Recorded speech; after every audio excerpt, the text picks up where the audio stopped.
While supposedly moderating a discussion between two of her guests about President Biden's mental fitness, Fox propagandist Harris Faulkner was visibly triggered into a meltdown when one of the guests correctly reminded her about convicted felon Donald Trump's own questionable mental fitness and then refused to back down despite her furious interjections. But before we unpack all that, if you end up liking this video and you want to support the channel, please be sure to hit the like, subscribe, and alert bells before you go.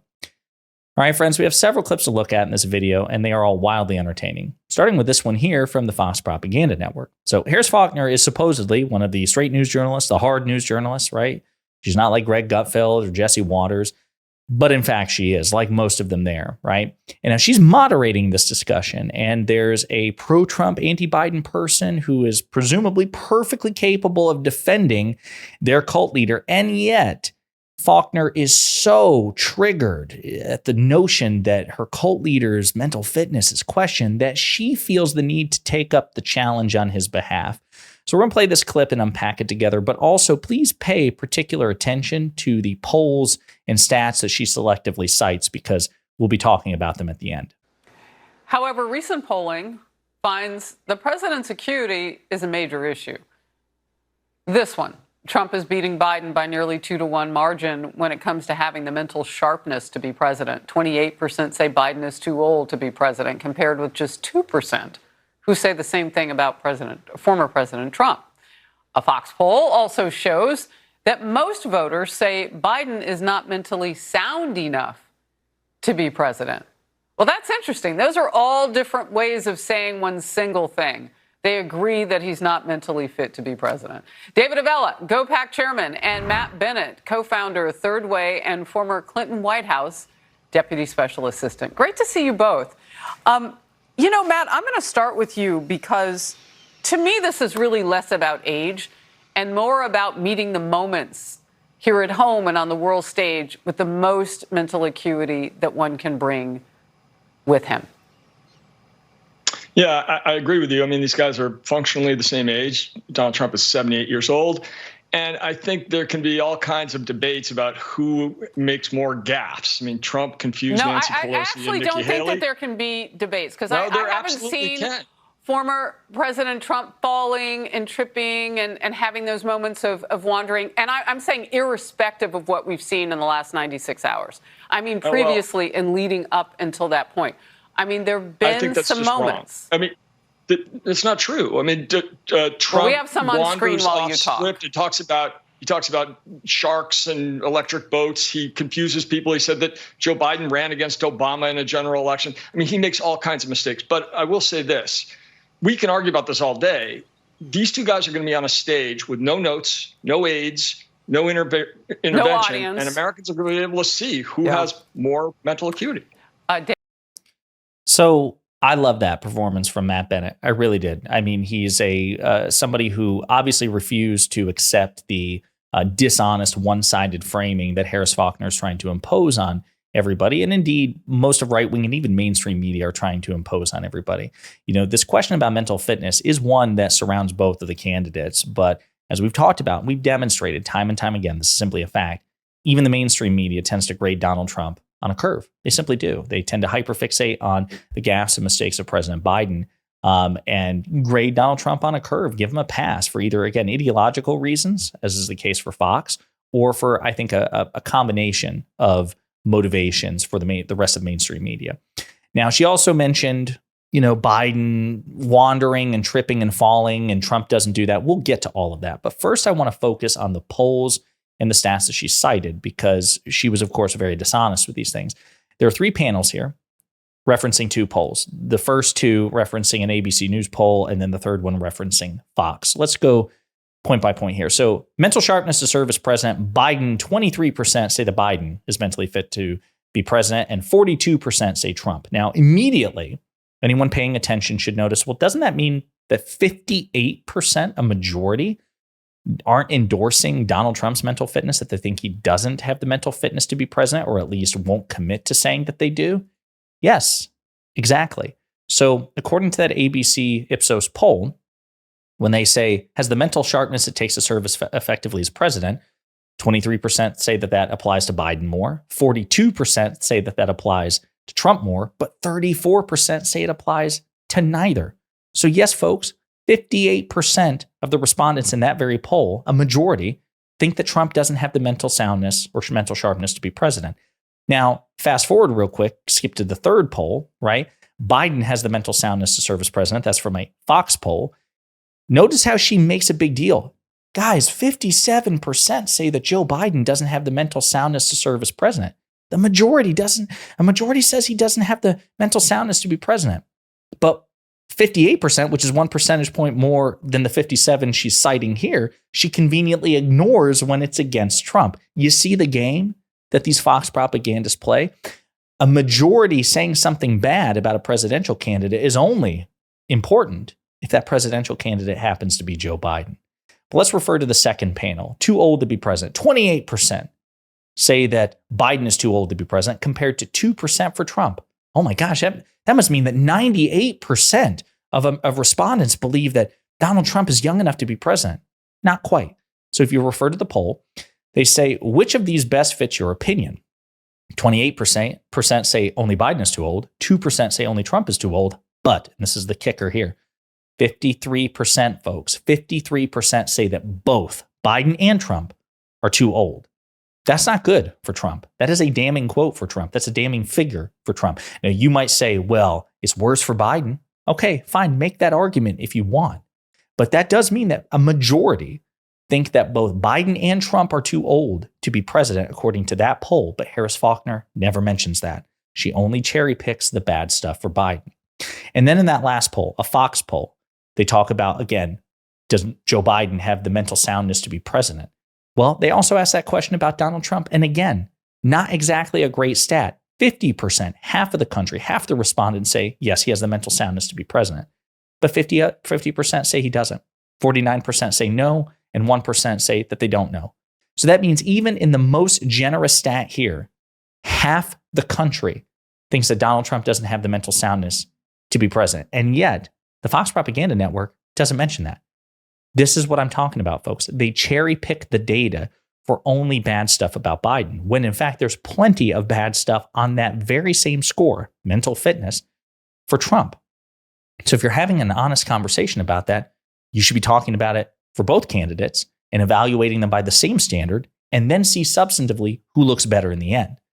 Now, again, we'll get to that in a second, but returning to another part of Harris Faulkner's presentation there, she's like, well, listen, we've got clips of Biden tripping and falling and wandering off. We don't have any of that for Donald Trump. Well, some of that may be due to the fact that President Biden is physically active and Donald Trump isn't, right? So the tripping and falling, for example, much of that is in reference to a couple of years ago, President Biden biking in Delaware and stopping to speak to the press. And he stopped and he put one foot on the ground, left the other foot inside the pedal. And during the conversation, he went to move, forgot that his other foot was still in the pedal, and he tripped and fell. But he was biking at 80. And Secretary of Transportation Pete Buttigieg had a great response to this when a MAGA Republican a couple of years ago tried to dunk on President Biden on this score. See how Secretary of Transportation Pete Buttigieg responded. President Biden's mental state, and for good reason. Sadly, he shakes hands with ghosts and imaginary people. He falls off bicycles. Even at the White House Easter celebration, the Easter Bunny had to guide him back into his safe place. Cue cards that say, sit here, or end of speech, which he actually states, that is, if he stays awake. So my question for you is, sir, have you spoken with any other cabinet members about implementing the 25th Amendment on President Biden? First of all, I'm glad to have a president who can ride a bicycle. And so do you see the person behind Secretary Buttigieg there over his shoulder trying not to laugh? That's a great response, and it's important. So if you want to attack Joe Biden for falling over on his bike, well, it's because he was biking as an octogenarian. He's trim, he's in shape, he does yoga, he swims, he bikes, he exercises, he has a famously healthy diet. Donald Trump is overweight, does not exercise as far as we know, and has a legendarily bad diet. Okay, so perhaps if Trump attempted to do more physical things like exercise, perhaps he would also trip and fall occasionally, as people who exercise are wont to do, including young people like myself. So that's probably why we don't have that many clips of Trump doing anything physically rigorous and falling over. But then, of course, the other part was the wandering off, right? This idea that these ideas, these clips, these selectively cropped or edited clips of Biden walking so as to appear that he's wandering off, he's meandering, okay? Well, Trump doesn't do that, Harris Faulkner says, except he does. So this is a montage from Morning Joe that is 6 years old. This is from 2018, and this was when then Donald Trump was president at the time, and this is a montage of him wandering off at various points during his presidency. Very much.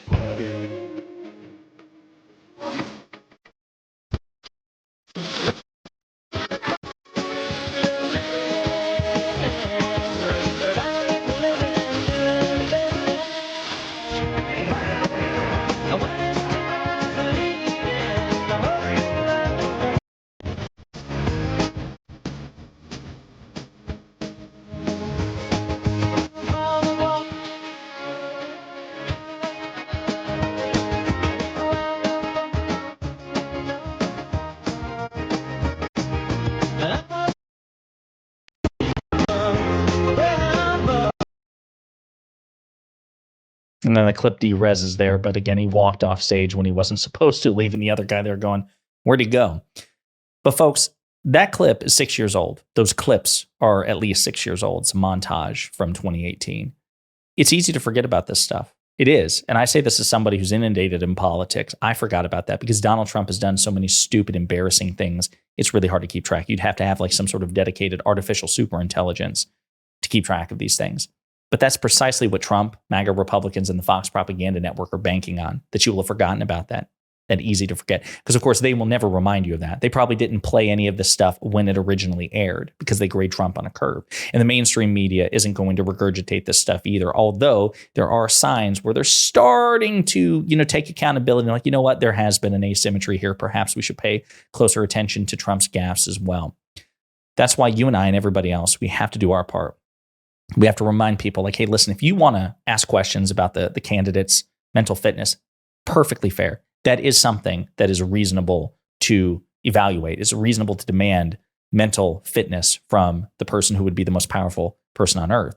But you shouldn't give one person an exemption. You shouldn't give one of the two major candidates a pass or grade them on a curve. You should hold them to the same damn standard and evaluate them substantively. And I'm confident that if you do that, it's a pretty damning case for Trump.